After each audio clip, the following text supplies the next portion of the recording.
اب دیکھیے وارثین کون کون بنتے ہیں، وہ تفصیلات ہیں، مختصر میں آپ کے سامنے بتاؤں گا کہ مردوں میں جو 4 قسم کے لوگ ہیں جن کا حصہ متعین ہے۔ ایک تو شوہر ہے، یہاں دیکھیے، اس کے بعد یہ شوہر ہے، اس کے بعد باپ ہے، باپ کا حصہ بنتا ہے، اس کے بعد دادا ہے، دادا پر دادا ہے، اس کے بعد ہے ماں شریک بھائی۔ یہ ہیں مردوں میں 4 قسم کے لوگ، ہر ایک کی تفصیلات ہیں کہ کب کس کو کتنا ملتا ہے، ان کو کہتے ہیں اصحاب فرائض۔ پھر اس کے بعد دیکھیے عورتیں ہوتی ہیں، عورتیں کل 8 ہیں، مردوں میں 4 ہیں اور عورتوں میں 8 ہیں۔ عورتوں میں ماں شریک بھائی بہنیں، یہ 2 ہو گئے، ماں شریک بھائی اور ماں شریک بہن، 8 میں سے 2 چلے گئے، 6 بچے۔ اس کے بعد ہے بیٹی، بیٹی ایک ہو یا کئی ہو ان کا حصہ بنتا ہے، 3 ہو گئے۔ پوتیاں ہیں، اگر بیٹی نہ ہو تو پوتیوں کو حصہ ملتا ہے، عورتوں میں کل 4 ہو گئے۔ ماں ہے، مرنے والے کی ماں ہے، اگر ماں نہ ہو تو نانی دادی ہے، وہ بھی ہے، تو 5 ہو گئے۔ پھر دادی نانی ہے، ان کا حصہ بھی بنتا ہے، اگر ماں نہ ہو تو 6 ہو گئے۔ پھر بیوی ہیں، چاہے ایک ہو یا 3 4 ہو، سب کے، تو یہ کل 8 ہو گئے۔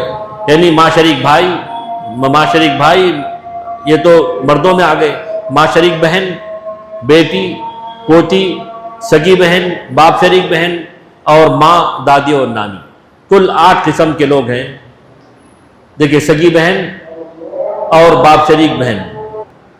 دیکھیے مردوں میں ہم نے بتایا کہ اب کو جو چارٹ دیا گیا اس میں سیکنڈ پیج نمبر 2 میں نے دیکھیے، تو مردوں میں ایک تو شوہر ہے، دوسرا باپ ہے، تیسرا دادا پردادا اور چوتھا ماں شریک بھائی۔ یہ تو مردوں میں 4 ہو گئے، اور اسی میں ماں شریک بہن بھی ہے جو عورتوں میں 8 میں سے ایک ہے، تو ماں شریک بہن یہ ایک ہے۔ اس کے بعد بیٹی ہے، اس کے بعد پوتی پڑپوتی ہیں، اس کے بعد ماں ہے،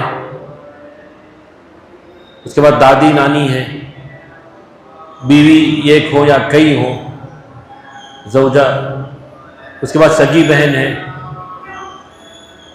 اس کے بعد باپ شریک بہن ہے۔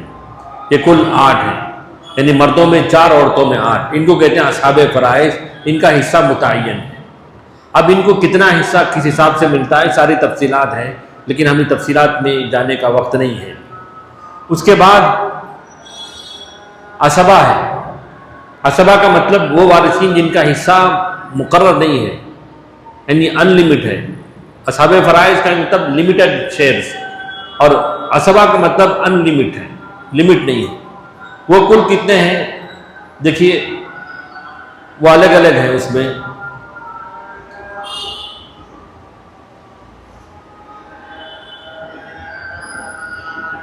یعنی ایک تو 4 قسم کے ہیں، وہ ایک تو بیٹے جس میں پوتے بھی آ جاتے ہیں، اور دوسرے باپ دادا پردادا، 2 ہو گئے۔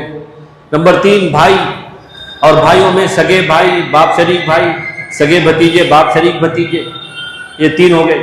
اور اس کے بعد چچا دیکھیے، اس میں باپ شریک چچا، باپ شریک چچا، یہ 4 آتے ہیں، تو کل جہتیں 4 ہیں، بیٹے کی جہت، باپ کی جہت، بھائی کی جہت اور ایک چچا کی جہت۔ تو یہ جو ہے بیٹا پوتا باپ کے اس میں، باپ دادا باپ کے اس میں، بھائی 4 قسم کے، سگے بھائی باپ شریک بھائی، سگا بھتیجا باپ شریک بھتیجا، پھر جو ہے چچا باپ شریک چچا، یہ کل 12 افراد ہوتے ہیں۔ اسی طرح بیٹی کے ساتھ پوتی، سگی بہن باپ شریک بہن، یہ بھی عصبہ بنتے ہیں۔ ایک تو عصبہ بالغیر ہے، عصبہ مال غیر، تو یہی وارثین ہیں۔ ایک تو اصحاب فرائض جو کل 12 ہیں، مردوں میں 4 عورتوں میں 8، اور عصبہ ہیں کل 12 ہیں، جن میں سب سے پہلے بیٹے پوتے آتے ہیں، اس کے بعد باپ دادا، پھر تیسرے بھائی سگے بھائی باپ شریک بھائی، بھتیجا باپ شریک بھتیجا، پھر چوتھے درجے پہ چچا یا سگے چچا زاد بھائی، پھر باپ شریک چچا، پھر باپ شریک چچا زاد بھائی۔ یہ 4 قسم کے جو 12 میں تقسیم ہوتے ہیں۔